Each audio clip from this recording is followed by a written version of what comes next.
Pag sumasagot na itatry namin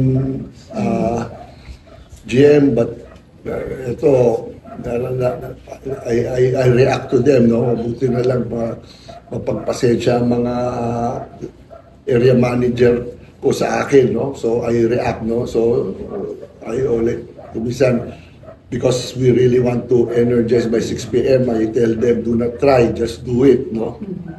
So that is yun talagang ating mandato sa ating mga area manager. But of course, I hope everybody understands na there's a human element to it, no? Our linemen, hindi po nagkukulang yan sa hindi po yan nagkukulang sa sipag. Init, wala namang natumbang facilities. It's more of we are fortunate, no? Yung ating mga linya lang, okay? Dalawang klase po ang bagyo. Okay? Ang dalawang klase ang concern, depende kung ano ang dulot ng bagyo, no? Although malakas din talaga ang ulan, ang concern natin dun sa bagyong dumating sa atin is yung hangin. Okay? Pag hangin, ang problema sa hangin, yung babagsakan yung ating mga linya, no? I mean, yung poste nandun pa rin, pero yung linya, syempre mababagsakan. Yun po, mamamatay ang kuryente pagka ganun, at hindi po natin pwedeng i-restore yun until matanggal natin yung bumagsak na whatever it is, uno, doon sa linya na yon, which maklear yung mga linya natin so that we can energize.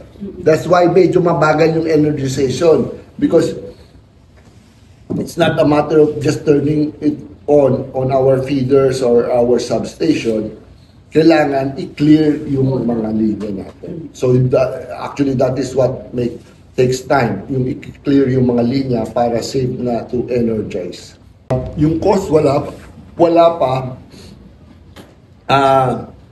Yung sira kasi as far as INEC is concerned, like I said, parang wala naman masyadong sira. So there will be no cost, you know. But siyempre, we just need to clear our lines muna, at saka then we can assess kung may nasira nga, no. But ang concern lang muna natin ngayon is ma-energize tayo, no. Maraming mga, siyempre, pag walang kuryente, yung inconvenience. I like to take this opportunity also pala talaga to thank our MCOs, no? Kayong lahat dito sa Ilocos Norte, no?